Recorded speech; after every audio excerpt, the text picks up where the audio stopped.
J'étais la seule à tout ça. Alors, c'est pas dans mes habitudes de faire ce genre de vidéo, mais j'avais besoin de savoir. Est-ce que je suis la seule choquée par ces images? Mais Je suis aussi choqué pour dire à cette TikTokeuse qu'il y avait beaucoup d'abrutis au mètre carré à Place de la République.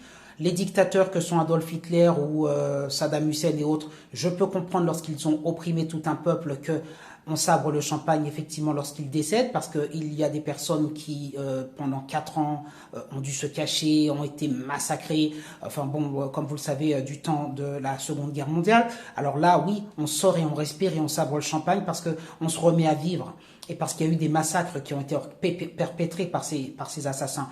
Il me semble que M.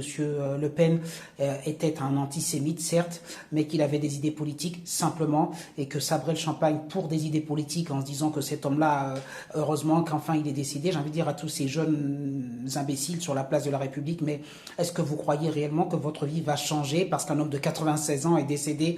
Est-ce que vous croyez que ça va changer la condition du peuple juif? Je ne crois pas. Est-ce que vous croyez que ça va changer votre vie à vous? Je ne crois pas. Donc je trouve ça complètement stupide. Mais là, en fait, des milliers de personnes se sont habillées et sont sorties dans le froid là, actuel pour fêter, pour marquer la mort d'une personne. Alors oui, je sais, ce n'est pas n'importe quel homme, c'est Jean-Marie Le Pen. On connaît tous le personnage, ce qu'il a pu faire, mais peu importe en fait. Je comprends pas. Je comprends pas. Je n'arrive pas, moi qui suis empathique, j'ai du mal à comprendre ce qui s'est passé dans la tête de toutes les personnes qui sont parties manifester. D'ailleurs, s'il y en a qui sont allées manifester, j'aimerais bien savoir à quel niveau de haine vous avez en vous pour vous dire euh, on va aller fêter la mort de cet homme. Honnêtement, je me suis même remise en question. Je me suis demandé, est-ce que je suis normale? Est-ce que c'est normal pour moi de pas me réjouir face à ces images, en fait? On a énormément qui ont été emmenés dans les chambres à gaz. Effectivement, il y a un massacre derrière et donc quand on respire l'oxygène et qu'on sort et qu'on sait que l'homme et que le régime va tomber, on sabre le champagne, pareil pour Saddam Hussein.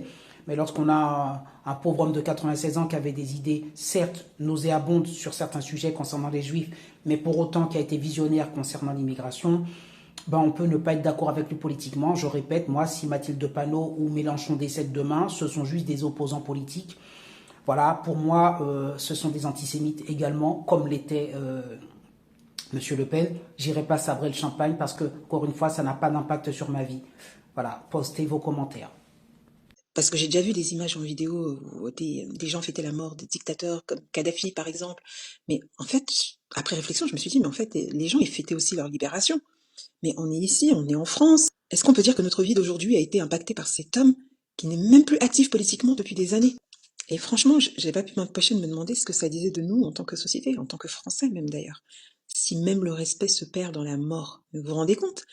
On peut très bien ne pas aimer une personne, on peut même être soulagé par son départ. Ça, c'est même pas la question, je remets même pas ça en cause.